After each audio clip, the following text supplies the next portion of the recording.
Two pairs of Oxfords sit side by side. Same silhouette, same closed lacing, same dark brown calf leather. Neither one has a visible logo. Flip the price tag on the first pair and it reads $450. Flip the second and it reads $1,200, sometimes more. So what's actually buying you the extra $750? This is an investigation into 10 Italian shoemakers, checked against three things only: how the shoe is built, what leather went into it, and who actually made it. Not the name on the box. The shoe itself. The frame, what actually separates a $260 shoe from a $1,200 shoe. Most men assume designer Italian shoes cost more because the craftsmanship demands it. More hours, better leather, harder techniques. That's the story the price tag is supposed to tell you. This investigation checks that story against three things: construction method, leather grade, and where the shoe is actually made. Construction determines how difficult a shoe is to make, whether the sole can be replaced, and how many years it will hold together. We're starting at the accessible end. Brands proving that real Italian construction exists well below where most buyers assume the floor sits.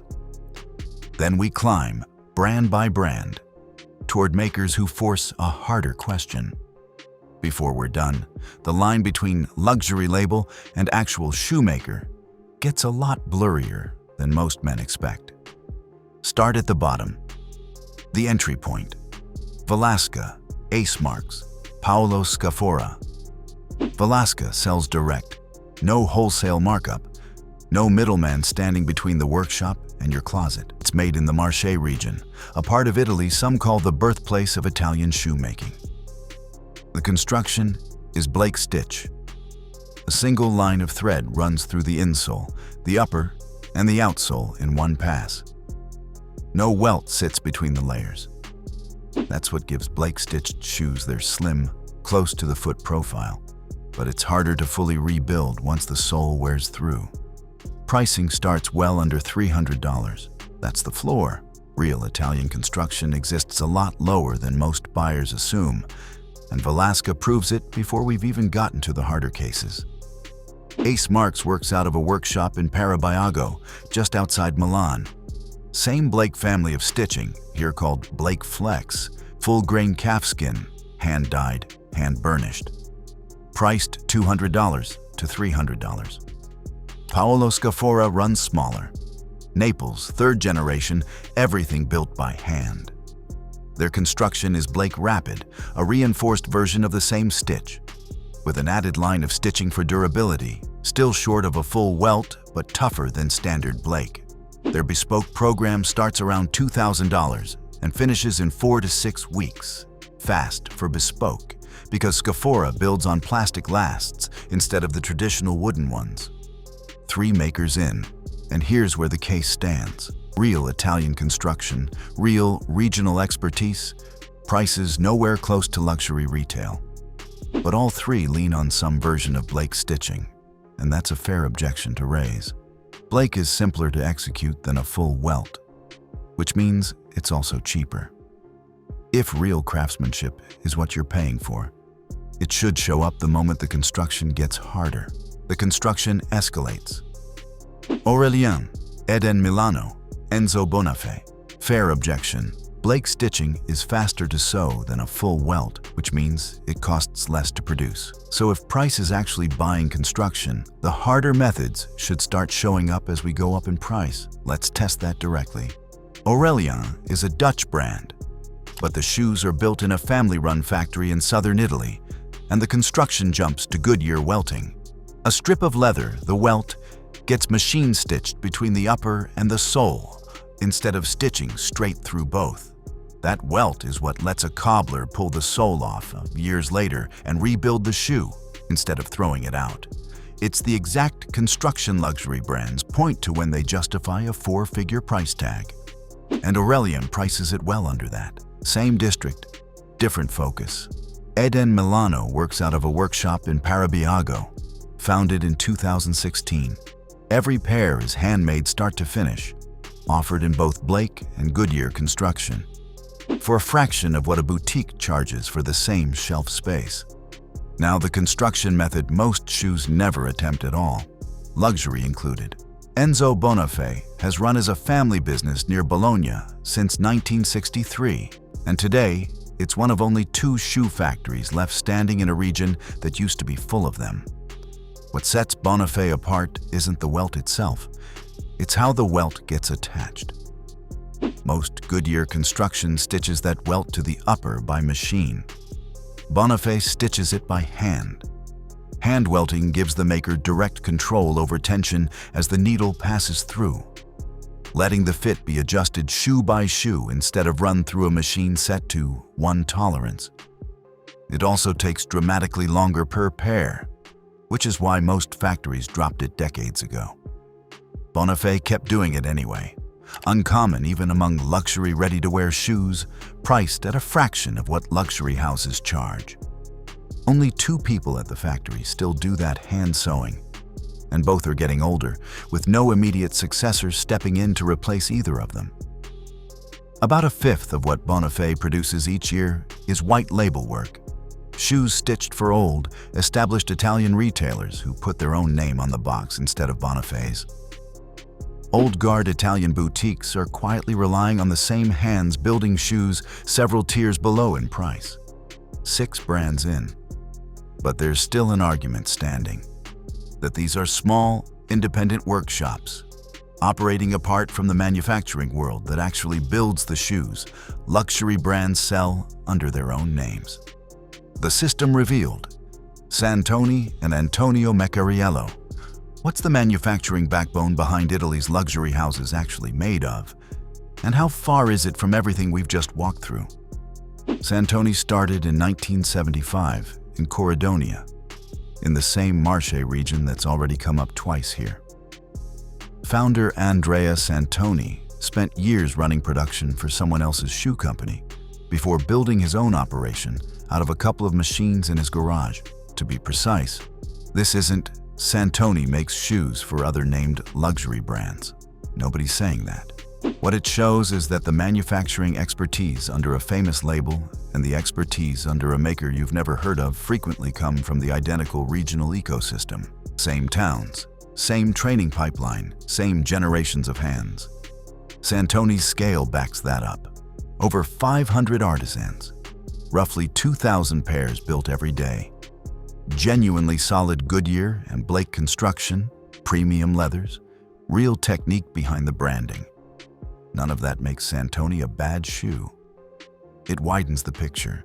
The manufacturing world underneath a luxury name is bigger and more interconnected with everything else in this region than the price tag lets on. The company runs its own training academy now, the Accademia dell'Eccellenza, 4 courses a year, up to 18 students each, built specifically to keep skilled hands entering the trade as the old generation retires. None of that is what you'd expect from a business quietly supplying the regional ecosystem behind bigger names. It's a company investing in its own future as a manufacturer, not just as a retail brand. Now take all of that infrastructure away. No 500 artisans, no retail stores, no brand story funding a marketing department. That's Antonio Meccariello. Antonio's family has worked in the trade since the 1950s. His grandfather built shoes bespoke, one customer at a time, and Antonio spent years making ready-to-wear lines for Rubinacci and Chiton before launching his own name in 2012. That background shows up in a detail most buyers would walk past without noticing. The fiddleback waist, a curved, tapered cut along the sole that's only possible when a shoe gets finished by hand rather than trimmed flat by machine. It signals hand finishing the same way a hand-welted seam does, just on a part of the shoe most men never think to check. Meccariello runs 3 tiers. Eris sits at the entry point, priced $450 to $500, built Goodyear welted. Argentum climbs to $550 through $1,450, still Goodyear welted, but built without gemming. And above that sits a fully hand-welted tier for buyers who want the same construction Bonafè builds from a different bench. That same hand finishing carries through the lineup, from the $450 Heiress up to the fully hand-welted tier at the top, so the fiddleback waist isn't reserved for the most expensive shelf. Gemming is the actual technical point here. Most Goodyear welted shoes, including plenty of luxury ones, use a strip of fabric called a gem, glued to the insole, to anchor the welt stitching in place. Meccariello's Argentum line skips that strip entirely and stitches directly into the insole itself. It avoids relying on a glued fabric rib to hold the welt in place. That's simply more labor-intensive to execute. At a price equal to or lower than a lot of designer shoes on the shelf next to it, Meccariello is doing something to the inside of that shoe that's objectively more demanding to pull off. 8 brands in, every time we've moved to a more demanding construction method, we've found an independent maker offering it without necessarily requiring designer-level pricing. But there's one question this investigation hasn't tested yet. What happens at the very top when a shoemaker stops caring about scale entirely? The ceiling, Stefano, Bemer, and Bontoni. The last 2 names on this list aren't here because of price. They're here because of what happens when a workshop simply refuses to grow. Stefano Bemer works out of Florence, building bespoke shoes with no production targets and no growth numbers to hit next quarter. It isn't the bargain in this investigation. It's the benchmark for what craftsmanship looks like with no ceiling pushing quality back down to meet a deadline. But even Bemer isn't the most extreme case here. That distinction belongs to Bontoni. Bontoni operates out of the Marche region, run by a 3rd-generation family, and the numbers on their production floor sound almost like a typo the first time you read them. 9 master artisans. That's the entire team. Between them, they finish 7 to 9 pairs of shoes a day. Not per artisan, total. Each pair takes 12 to 14 weeks from first cut to finished shoe, close to 26 hours of direct hands-on labor packed into that stretch. Run the math across a full year, and Bontoni turns out fewer than 2,100 pairs. The workshop, based in Montegranaggio in the Marche region, the same stretch of Italy that produces Velasca and backs Santoni's factory floor, keeps no stored inventory. Every pair starts only once a customer orders it.